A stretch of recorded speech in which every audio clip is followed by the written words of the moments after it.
आप सभी को जय मसीह की। खुदावन यसु के पाक जिंदा जलाली और कुदूस नाम में मैं आप सभी को सलाम कहता हूँ। Greetings to you in the name of our wonderful saviour Lord Jesus Christ. मेरे भाइयों, मेरी बहनों, मैं आज के वचन में आपका स्वागत करता हूँ। चाहे आप मुझे भारत से देख रहे हैं या आप मुझे भारत के बाहर से देख रहे हैं, I welcome all of you. आज अपने एक दर्शन का वर्णन आपके साथ करूंगा, लेकिन ये मैं बाद में करूंगा। लेकिन मैं इससे पहले आपको कुछ समझाना चाहता हूं, जैसे कि मेरी आदत है, खुदा ने मेरे अंदर डाला है कि मैं वर्ड से पहले आपको थोड़ी सी काउंसलिंग दूं। और आज मैं जिस विषय पे बात करना चाहता हूं आपसे स्टार्टिंग में, वो है यीशु ने चेलों के पांव क्यों धुए। मैंने अपने लाइफ में ऐसी बहुत सारी कलीसियाएं देखी हैं जो गुड फ्राइडे से पहले अपने चर्च के लोगों के पैर वॉश करते हैं। और मैं इसे कोई बुरी बात नहीं कहता, क्योंकि प्रभु ने भी ऐसा किया था, और अगर हम भी ऐसा कर रहे हैं तो इसमें कोई गलत नहीं है। ये एक दूसरे के लिए प्रेम है।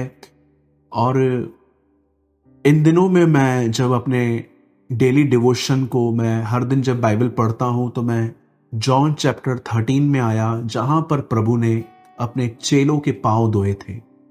जब मैं इन वचनों को पढ़ रहा था, तब परमेश्वर ने मुझे एक ऐसी बात दिखाई जो मुझे काफी साल पहले प्रभु ने बताई थी, लेकिन मेरे दिमाग से वो बात निकल गई थी।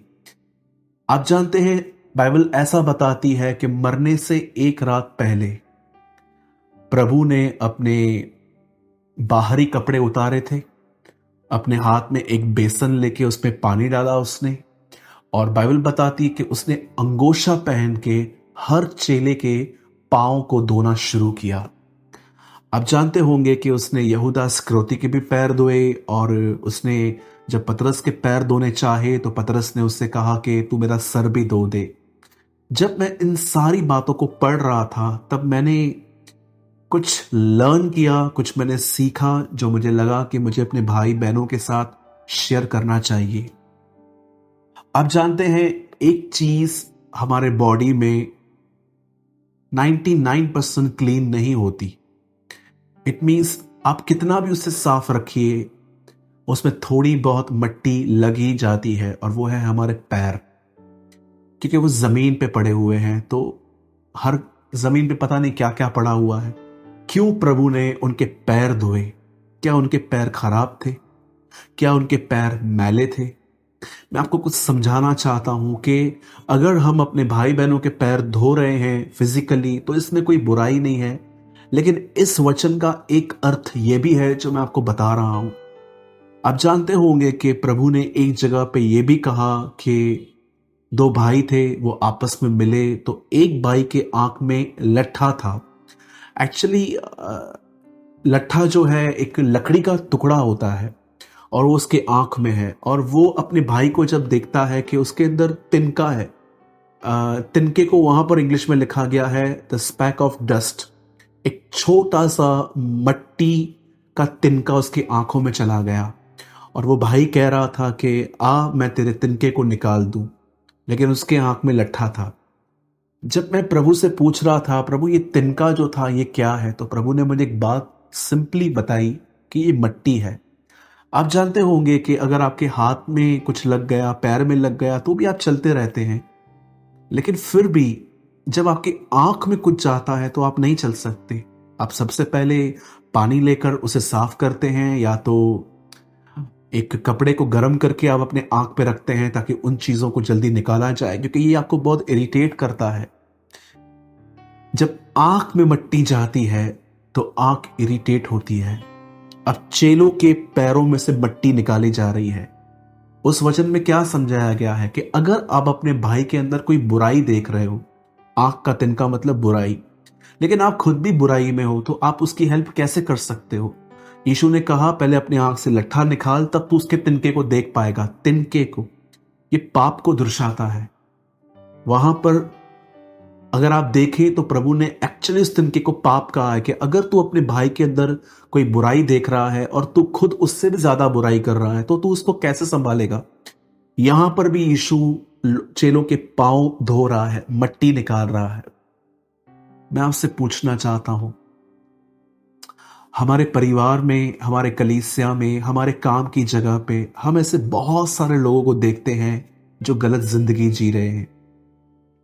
कई बार आप देखिए, हमारे परिवार में भी ऐसे लोग होते हैं जो एक ही कलीसिया के सदस्य हैं, लेकिन उन्होंने प्रभु के वचन को इतना गंभीरता से नहीं लिया जितना उनको लेना चाहिए। मैं मसीहों को जानता हूं जो ड्रिंक करते हैं, स्मोकिंग करते हैं। अगर आप उन्हें कहोगे ये गलत है तो वो कहेंगे नो, मैं रोज नहीं लेता, शादी पार्टी फंक्शन पे लेता हूं, ओकेशनली पीता हूं मैं।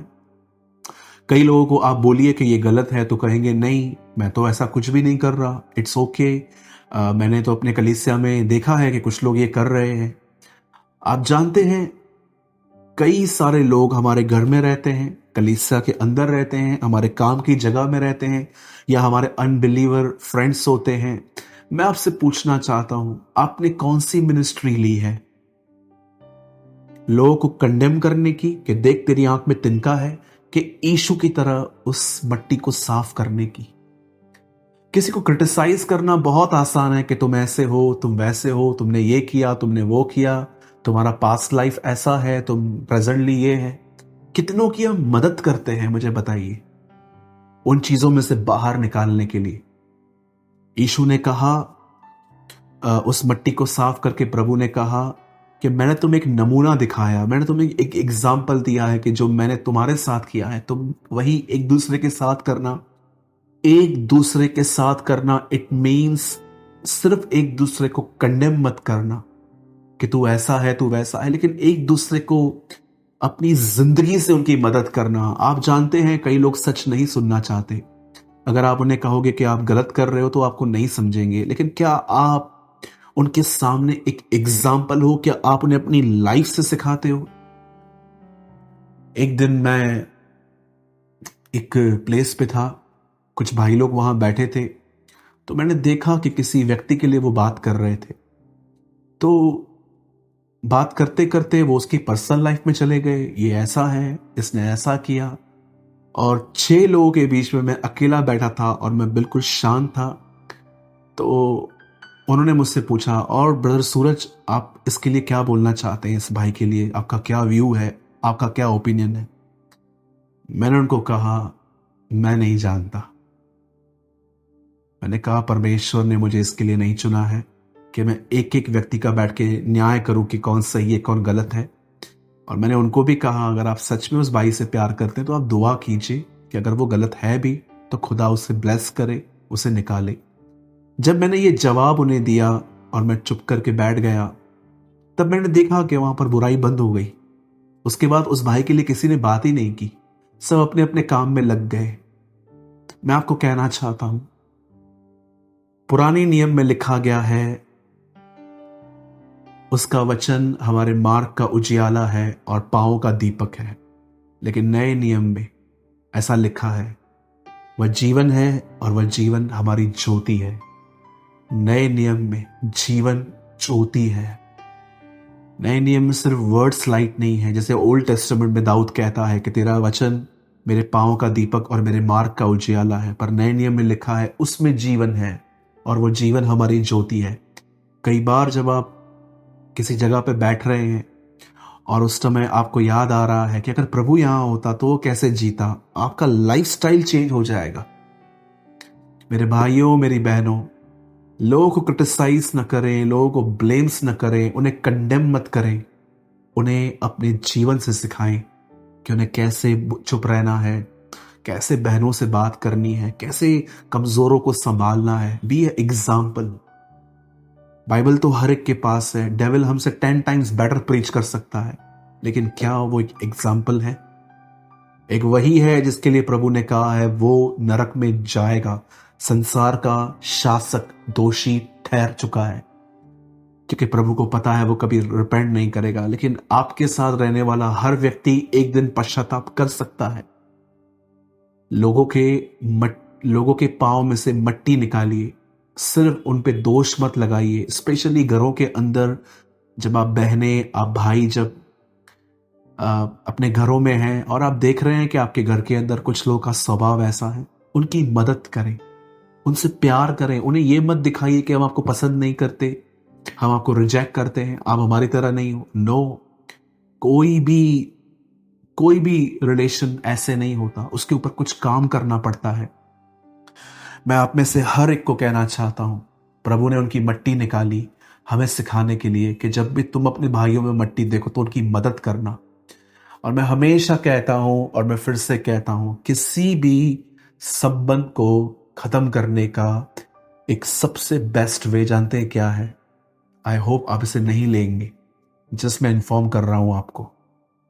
किसी भी संबंध को खराब करने का, तोड़ने का, खत्म करने का एक बेस्ट वे होता है, उस व्यक्ति की गलती आप उसे बार बार रिमाइंड करवाइए और आप सब कुछ खो देंगे। मेरे भाइयों, मेरी बहनों, हमें सेवा मिली है। यह सेवा पुलपिट से नहीं है, ये सेवा चलते चलते है, बात करते हैं, बैठते उठते हैं, और वो है लोगों के लाइफ से डस्ट को निकालना। अब आइए, मैं आज के वर्ड में आपको ले जाना चाहता हूं। मैं इस वीडियो के अंत में, क्योंकि मैं पहले वर्ड बताऊंगा आपको, उसके बाद मैं उस दर्शन के बारे में बताऊंगा, ताकि आप इन चीज़ों को समझ पाएं। क्योंकि अगर मैं वर्ड प्रीच नहीं करूं और मैं आपको डायरेक्ट वो बताऊं तो आप कुछ नहीं समझ पाएंगे। पर मैं चाहता हूं सबसे पहले आप वचन को समझें, उसके बाद आपको दर्शन भी समझ में आएगा। मैं चाहता हूं आप सब मेरे साथ खोलें मत्ती का 25वां अध्याय, मैथ्यू 25। आप में से कुछ लोग, मुझे लास्ट वीडियो में आप में से बहुतों ने कमेंट किया था कि आपकी नोज़ में कुछ प्रॉब्लम है शायद, क्योंकि कई बार आप देखते होंगे कि मैं कई बार नोज़ को हिलाता हूँ। एक्चुअली मुझे थोड़ी ब्रीथिंग प्रॉब्लम है और सांस लेने में मुझे कभी कभी तकलीफ़ होती है, और मैं आपसे विनती करता हूँ आप सब मेरे लिए दुआ करें। मुझे दुआओं की ज़रूरत है और मैं जानता हूँ प्रभु मुझे बिल्कुल चंगा करेंगे। Thank you.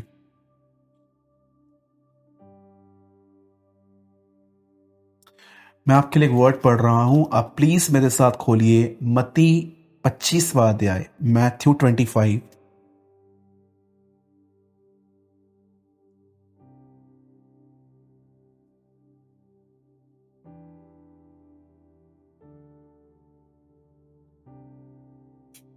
हम सब खोलेंगे मैथ्यू, मत्ती की इंजील, मत्ती रचित सुसमाचार और उसका 25वां अध्याय पहले हम खोल लेंगे। उसके बाद मैं आपके लिए दुआ करके मैं इस वर्ड को आपको एक्सप्लेन करना चाहता हूं। स्वर्गीय पिता, मैं दुआ करता हूं आपके बेटे, हमारे उद्धारकर्ता प्रभु यीशु के नाम में। प्रभु, मैं आपको धन्यवाद देता हूं क्योंकि आप हमारे साथ हैं, आप हमसे प्यार करते हैं और आप ही हैं जो जिंदगियों को बदलते हैं।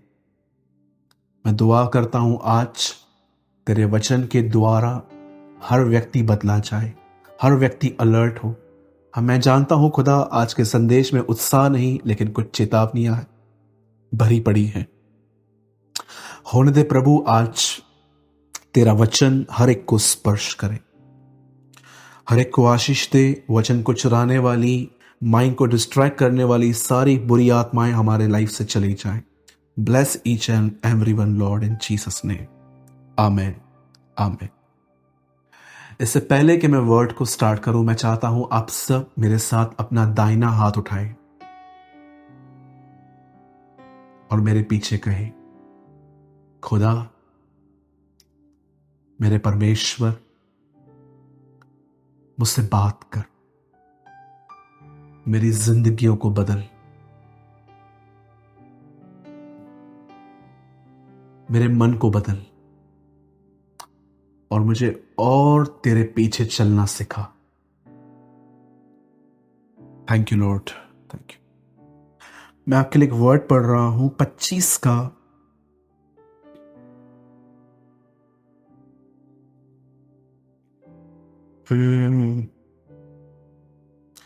8वां वचन। मूर्खों ने समझदारों से कहा, अपने तेल में से कुछ हमें भी दो, क्योंकि हमारी मशालें बुझ रही थी। बुझ रही हैं, सॉरी, बुझी जा रही हैं। ध्यान दीजिए। आप जानते हो कि चेलों के पूछने पर प्रभु ने अंतिम समय के लिए बहुत सारी बातें बताई थी। प्रभु ने साफ साफ कहा था कि सुनामी आएगी, भूकंप आएंगे, पैंडेमिक्स आएंगे और आकाश की शक्तियां हिलाई जाएंगी, बहुत सारी बातें। ये बातें कुछ न्यू नहीं हैं, ये बातें दुनिया के बनने से ही होती आ रही हैं। मैं साइंस में बिल्कुल भी नहीं जाना चाहता, लेकिन मैं आज इस अध्याय को बताना चाहता हूं कि प्रभु ने ये सारी बातें 24 में जो कही कि सुनामी आएगी, पैंडेमिक्स आएंगे, भूकंप आएंगे, वॉर्स होंगी, आपने सब लास्ट 30-40 ईयर्स में आपने सब देख लिया है। इवन जब प्रभु ने कहा कि नोहा के दिन हैं जो हम जिन दिनों में रह रहे हैं, टेररिज्म बढ़ेगा, पॉपुलेशन बढ़ेगी। आप देखिए गे मैरिजेस, लेस्बियन रिलेशनशिप जो नोहा के टाइम पे थे अब ग्रो हो रहे हैं।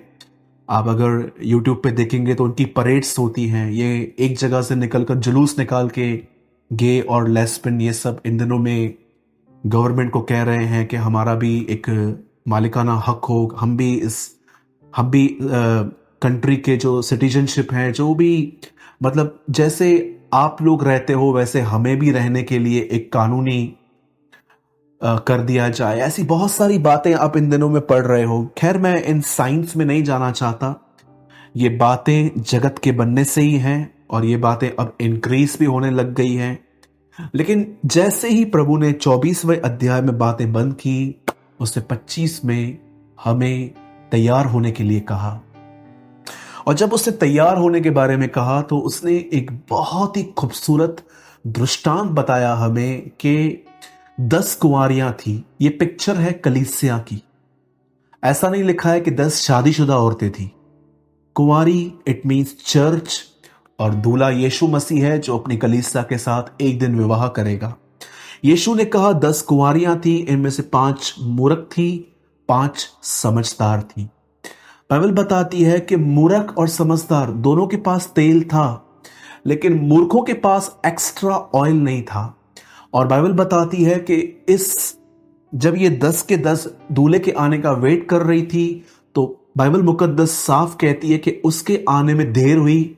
और हुआ क्या, ये सो गई, और सो जाने के बाद जब आधी रात को बैंड बाजे बजे, लिखा है वहां पर धूम मची, इट मीन्स उन्होंने आवाज सुनाई दी। मैं बिलीव करता हूं ये तुरही की आवाज है। और जैसे वो आवाज इन्होंने सुनी तो उन्होंने क्या देखा कि ये जब 10 के 10 उठी तो 5 की मशालें जल रही थी, लेकिन 5 की लगभग बुझ गई थी। और इन्होंने इनसे ऑयल मांगा और कहा कि हमें ऑयल दे दो, पर उन्होंने कहा नहीं, जाओ और इसे खरीद लो। उसके बाद आप देखते होंगे कि दूल्हा उन 5 को लेके आया और चला गया। और उसके बाद ये 5 उसे पुकारने लगी कि हे स्वामी, हे स्वामी। आप ये पूरी स्टोरी बहुत अच्छे से जानते हो। मैं सिर्फ आपको आज ये बताना चाहता हूं कि ये सिंबॉलिकल लैंग्वेज क्या है, ताकि आप पूरी सिचुएशन को समझ सको।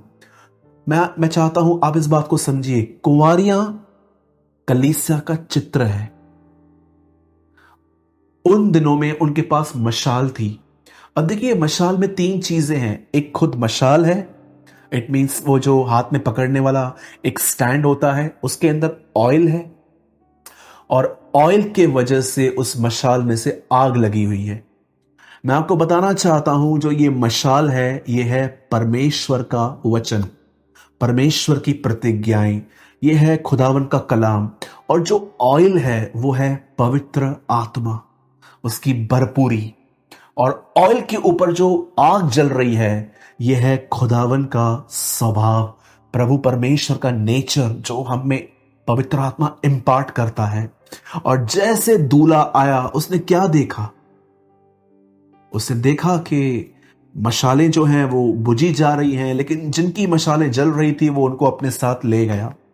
आप जानते हैं वो कौन सी चीज है जिसके कारण, मैं कहना चाहता हूं जिसके कारण वो रह गई? आप जानते हो उसका रीजन क्या है? उसका रीजन है क्योंकि उनकी मशालें, मैं आपको एक वर्ड दिखाना चाहता हूं ताकि आप कंफर्म कर लो। जब उनकी मशालें बुझ रही थी तब बाइबल बताती है कि दूल्हा आ गया, और दूल्हे के आने के बाद आप देखिए वहां क्या लिखा है 11 में, इसके बाद वे 10 कुंवारियां आकर कहने लग गई।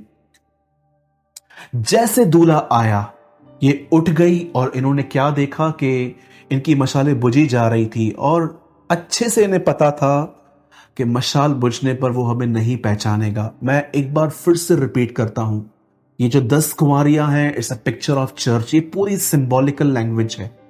जैसे आप जानते होंगे बाइबल के अंदर फिरौन सिंबल है डेविल का, मिस्र जो सिंबल है वो है दुनिया का, मेमना प्रभु यीशु मसीह है, अंजीर का पेड़ इज़राइल है, और टैबरनेकल जो मिलाप वाला तंबू है वो मनुष्य का प्रतीक है, शरीर, प्राण, आत्मा, बाहरी आंगन, पवित्र स्थान, परम पवित्र स्थान, और परमेश्वर हमारी आत्मा में रहता है।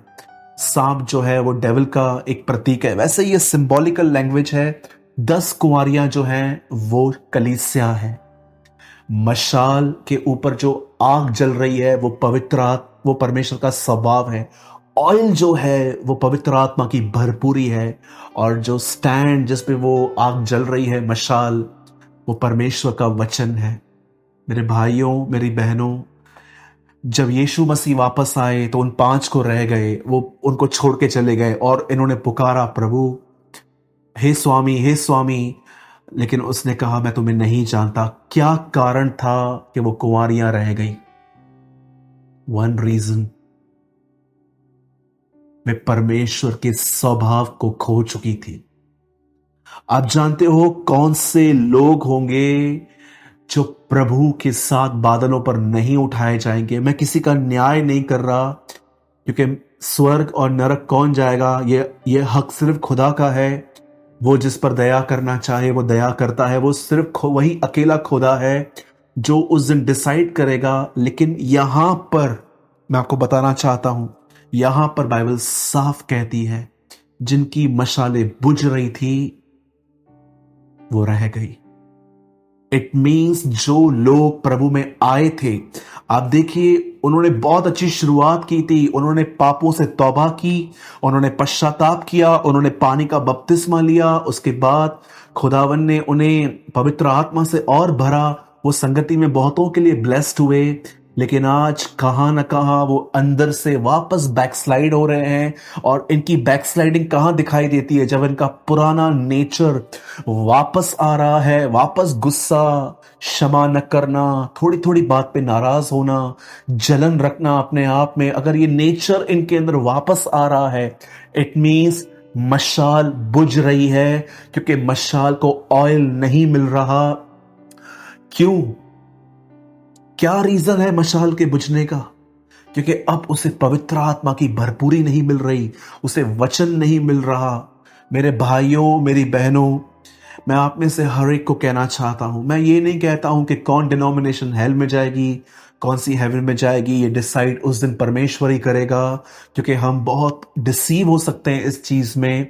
कई लोगों की लाइफ को देखकर हम कह सकते हैं कि ये तो नहीं जा सकते। मैं आपको कहना चाहता हूं, आप न्यायी न बने। बहुत लोग आपको जो आत्मिक दिखते हैं, उस दिन आपको पता चलेगा कि वो शारीरिक थे। लेकिन कुछ लोग ऐसे भी थे जिन्होंने कभी सेवकाई नहीं की। वो चुपचाप अपनी कलीसिया में अपने पास्टर के अधीन होके वचन को सुनते थे, अपना घर संभालते थे, इनसाइट लाइफ में प्योर थे। उस दिन आपको वो सिंहासन के आगे दिखेंगे। मैं आप में से हर एक को बताना चाहता हूं, कौन स्वर्ग जाएगा, कौन नरक जाएगा, इन विवादों में आप न पड़े। लेकिन यहां पर बाइबल सिर्फ एक चीज हमें कहती है, जिनकी मशालें बुझ रही थी वे रह गई। इट मीन्स वे वो कुंवारियां हैं, ये वो लोग हैं जो प्रभु में आए। इन्होंने अपने गुनाहों को देखा, खुदावन ने इनको बताया कि तुम गुनहगार हो, और इन्होंने तौबा की, इन्होंने पश्चाताप किया, इन्होंने आगे बढ़ के बपतिस्मा लिया, पवित्र आत्मा से भरपूर हो गए। प्रभु ने इनको थोड़ा थोड़ा यूज भी करना स्टार्ट किया। लेकिन एक टाइम ऐसा आया, अचानक इनकी जिंदगी में कुछ तो ऐसा हुआ जो ये पीछे हो गए, वापस अपने ओल्ड नेचर में आ गए।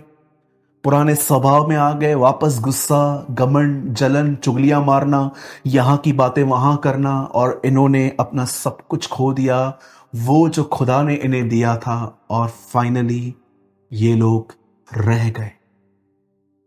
मैं आप में से हर एक को कहना चाहता हूं, एक सवाल अपने आप से पूछिए, आप डे बाय डे प्रभु की तरह बन रहे हो कि डे बाय डे इस दुनिया की तरह बन रहे हो? इस दुनिया के लोग पैसों के पीछे हैं, पराये शरीर के पीछे हैं, पोजीशन के पीछे हैं। एक को गिराया जाता है ताकि वहां हम खड़े हो जाएं। ये दुनिया यहीं पर सीमित है। इन्हें और कुछ नहीं चाहिए। इन्हें पैसा चाहिए, पराया शरीर चाहिए। मैं नहीं कहता हूं हर एक को, लेकिन वास्ट ऑफ बहुत सारी मेजॉरिटी आप जानते हो कि इन्हीं चीजों का पीछा कर रही है। पराया शरीर, पैसा, पोजीशन, पावर, मैं नोटिस किया जाऊं, लोग मुझे देखें, मेरा नाम हो। आप सोचिए, आप एवरी सिंगल डे इनकी डिजायर्स में हैं कि आप हर दिन यीशु की तरह बन रहे हैं, जो खुदा से इंसान बना, इंसान से एक नौकर की तरह हमारे बीच में रहा, पांव धोए, हर एक को चंगा किया, हर एक की विनती सुनी उसने, और नौकर से अंतिम दिन वो एक कुकर्मी के समान, पॉल कहता है, क्रूस पे मरा। आप सोचिए, आप दुनिया की तरह ऊपर जा रहे हैं कि खुदावन की तरह अपने स्वभाव में नम्र बन रहे हैं? मेरे भाइयों, मेरी बहनों, मैं आपको कहना चाहता हूं, अगर आज आपने रुक कर इस विचार के बारे में नहीं सोचा कि मैं किसकी तरह बन रहा हूं, इस दुनिया की तरह कि अपने खुदावन की तरह, तो मैं आपसे कहना चाहता हूं, हम नहीं जानते ये मौका खुदावन आपको फिर कब देगा। हो सकता है कल सुबह प्रभु आए, हो सकता है आज रात को वो आ जाए। आज सोचिए। मैं चाहता हूं आप इस समय, जितने भी लोग मुझे इस वीडियो में देख रहे हैं, मैं प्लीज आपसे विनती करता हूं, अगर आप ये सोच रहे हैं कि ये वीडियो जैसे पूरा हो जाएगा मैं खाना खाऊंगा या मैं एक प्रोग्राम देख के सो जाऊंगा, आज के दिन थोड़ा अपना लाइफस्टाइल चेंज करके सब छोड़ के 10-15 मिनट ये सोचिए। अपने माइंड को कुछ और सोचने की गैप दीजिए। आप किसकी तरह बन रहे हैं? हमारे खुदावन की तरह आप नीचे नीचे नीचे नम्र बन रहे हैं कि आप इस दुनिया की तरह चाहते हैं कि लोग आपको नोटिस करें, देखें? जरा सोचिए। जिनकी मशालें बुझ रही थी वो रह गई। मशाल परमेश्वर का वर्ड है। ऑयल पवित्र आत्मा का प्रतीक है, जिसे पुराने नियम के अंदर नबी कुप्पियों में तेल लेकर रखते थे। इनके पास भी मशाल थी, कुप्पियां भी थी, लेकिन कुप्पियों में तेल नहीं था। इन दिनों में कुप्पी हमारा भीतरी इंसान, जो भीतरी मनुष्यत्व है, वो है। अच्छी टेस्टमनी थी इनके पास, बाहर से सब लोग धर्मी समझते थे, इनसाइड कुप्पी में तेल नहीं था। मेरे भाइयों, मेरी बहनों, याद रखिए, मैं क्लियरली इस वचन के आधार पर आपको कहना चाहता हूं, हर वो व्यक्ति जो प्रभु के स्वभाव में नहीं चल रहा, यह संभव है कि प्रभु आए और वो आपको छोड़ के जाए। ये डिक्लेरेशन नहीं है, लेकिन ये वचन ऐसा दिखाते हैं कि जिनकी मशालें बुझ रही थी वो रह गई। आखिर क्यों ऑयल की कमी हो गई? क्यों आज हम उतने भरे हुए नहीं हैं जितना हम चाहते हैं? क्योंकि हमारे जिंदगियों में हम वो नहीं कर रहे जो जरूरी है, हम वो कर रहे हैं जो हमें अच्छा लगता है। आज इंसान के खाली जीवन जीने का अंदर भरपूरी नहीं है पवित्र आत्मा की। उसका एक रीजन, और एक बहुत मोस्ट इंपॉर्टेंट रीजन यही है, हम वो नहीं कर रहे जो हमारे लिए जरूरी है, हम वो कर रहे हैं जो हमें अच्छा लग रहा है। दबा के खाना खा लिया, दबा के सो लिए, जब चाहा किसी के पास भी चले गए, किसी से भी बात कर ली। Where is discipline? कितने घंटे हम खुदा के साथ बैठते? शरीर पर मन लगाना मौत है, पॉल कहता है। आपका शरीर, आपका मन जो कहता है आप वो करते हो, लेकिन आप इसे सब्जेक्शन में, संबिशन में नहीं रखते, तो मेरे भाइयों, मेरी बहनों, ऑयल तो कम होना ही है। मैं अब भी आपको कहता हूं, प्रभु नहीं आया है, अभी भी आपको समय है। आज रात को आप अपनी जिंदगी ठीक कर सकते हैं खुदा के साथ बैठ के। जिस दर्शन के बारे में मैं आपको बोलने वाला था वो ये है। कुछ दिन पहले मैंने मैं दर्शन नहीं कह सकते, ये ड्रीम है एक्चुअली। दर्शन हम खुली आंखों से भी देख सकते हैं, लेकिन ड्रीम हम तब देखते हैं जब हम सोए रहते हैं। मैं एक दिन अपने घर में था। मैं जैसे आपको ड्रीम एक्सप्लेन कर रहा हूं, मैं घर में था और लगभग 4 सवा 4 बजे थे। मैं वॉशरूम में गया और जब मैं वॉशरूम से वापस आया तो मुझे नींद नहीं आ रही थी। 15-20 मिनट, आधे घंटे तक मुझे नींद नहीं आई। मैं साइड्स चेंज कर रहा था, करवटें बदल रहा था और उसके बाद मुझे फाइनली नींद आई और मैंने एक ड्रीम देखा।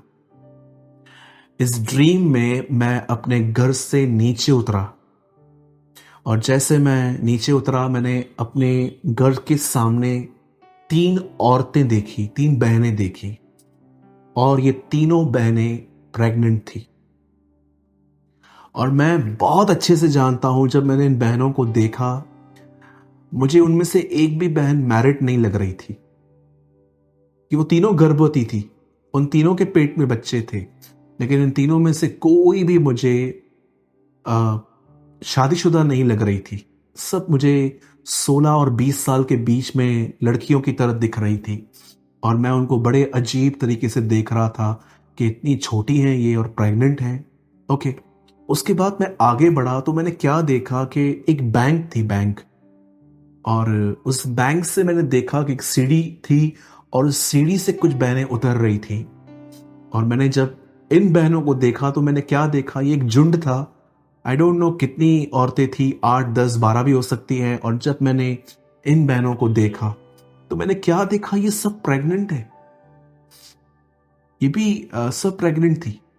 उसके बाद मैं वहां पर एक स्टैंड था, मैं वहां पर खड़ा हुआ और मैं एक व्हीकल का, एक ट्रांसपोर्ट का इंतजार कर रहा था। तो जैसे ही बस आई मैं बस में बैठा और जैसे ही मैं बस से कहाँ जा रहा था और जैसे मैं बस से नीचे उतरा मैंने क्या देखा कि नेक्स्ट बस स्टैंड पे जितनी भी बहनें खड़ी थी वो भी सब प्रेग्नेंट थी। मैं अपने आस पास सिर्फ और सिर्फ उन बहनों को देख रहा हूं जो प्रेग्नेंट है। उन्हें देखकर लगता भी नहीं है कि इनकी शादियां हुई हैं, फिर भी ये प्रेग्नेंट दिख रही थी। आखिर मैं बड़ा अजीब फील कर रहा था, मैं ये सब ड्रीम में देख रहा हूं। और उसके बाद जैसे मैं बस से नीचे उतरा, 10 मिनट की दूरी पर मेरा ऑफिस था और मैं पैदल पैदल पैदल पैदल वहां जा रहा था। और जैसे मैंने अपने ऑफिस की पहली सीढ़ी पे पैर रखा मैंने एक आवाज सुनी। ओ, मैंने अपने लाइफ में कभी ऐसी आवाज नहीं सुनी थी। मुझे ऐसा लग रहा था मेरे टाउन में एक डायनासोर आ गया है। एक ऐसी आवाज जिससे मैंने महसूस किया कि नींव शायद पृथ्वी की हिल गई हो, इतनी स्ट्रांग आवाज थी। और उस आवाज को सुन के मैं अपनी पहली सीढ़ी जो मैंने चढ़ी थी मैं नीचे उतरा और मैंने ऊपर देखा। आसमान साफ था, लेकिन आसमान में उस दिन जो चमक थी वो चमक मैंने अपने लाइफ में कभी नहीं देखी। और अचानक मैंने ये महसूस किया ड्रीम में कि रैप्चर हो रहा है और मेरी नींद खुल गई। मेरी बहनों, इन दिनों में आप में से बहुत सारी बहनों को ये ड्रीम्स आ रहे हैं कि आप प्रेग्नेंट हैं। मैं आप में से हर एक को बताना चाहता हूं, ये जस्ट एक ड्रीम नहीं है। प्रभु आपको अलर्ट कर रहा है, रैप्चर इज नियर। स्वर्गरोहण, उठाया जाना करीब आ चुका है। प्रभु बहुत जल्द आ रहे हैं। आप में से बहुत सारी बहनों के हमें मैसेजेस आए हुए हैं लास्ट 6 मंथ से। बहुत सारी बहनों ने मुझसे मुलाकात भी की थी जब चर्च ओपन थी कलीसिया के अंदर। सेम ड्रीम, हम प्रेग्नेंट हैं, जबकि उनकी मैरिज भी नहीं हुई है। क्या खुदा आपको बताना चाहता है? वन थिंग, मैं आ रहा हूं। मेरे भाइयों, मेरी बहनों, मैं आप में से हर एक को कहना चाहता हूं, प्रभु आ रहे। आई नो आप में से कुछ लोगों के आंख में इस समय आंसू है। आप में से कुछ लोग शायद थोड़ा डर भी रहे होंगे अंदर से कि ब्रदर प्रभु आ रहा है पर मैं तैयार नहीं हूं। आप में से कुछ लोगों के आंखों में आनंद के आंसू भी होंगे कि yes, it's a tears of Joy कि मेरा खुदा आ रहा है। Yes, he is coming. आज ये संदेश बेचकर परमेश्वर आपको अलर्ट कर रहा है, तैयार हो जाइए। बंद कीजिए इन नेटफ्लिक्स मूवीज को देखना, होल डे अपने फोन में बिजी रहना, सिर्फ मॉल्स में अपनी लाइफस्टाइल में बिजी रहना। मैं नहीं कहता हूं ये सब गलत है। अगर आप इसे आचार की तरह थोड़ा यूज कर भी लेते हैं तो ठीक है, लेकिन आपकी लाइफ में आपका जो विजन, आपका जो ड्रीम, आपका जो एम है वो है यीशु की तरह बनना, और उसके लिए आपको खुदा के साथ समय बिताना पड़ता है। मैं आप में से हर एक को कहना चाहता हूं, प्रभु आ रहे हैं। यह संदेश आपको डराने के लिए नहीं, यह संदेश आपको इसलिए दिया गया है क्योंकि वो नहीं चाहता कि आप रह जाएं, वो चाहता है आप और मैं उठाए जाएं। तैयार हो जाइए मेरे भाइयों और बहनों। Let's pray. प्रभु, मैं दुआ करता हूं प्रभु यीशु के नाम में, जितने भी लोग खुदावन आज इस वीडियो को देख रहे हैं, हर एक को ब्लेस कर, हमें तैयार कर। आज हम सिर्फ अपनी चंगाई, अपनी बरकत, अपनी प्रोटेक्शन के लिए दुआ नहीं कर रहे। हम सब दुआ करते हैं खुदावन, जो हमारे अंदर इन दिनों में ठंडापन आ चुका है उसे निकाल खुदा।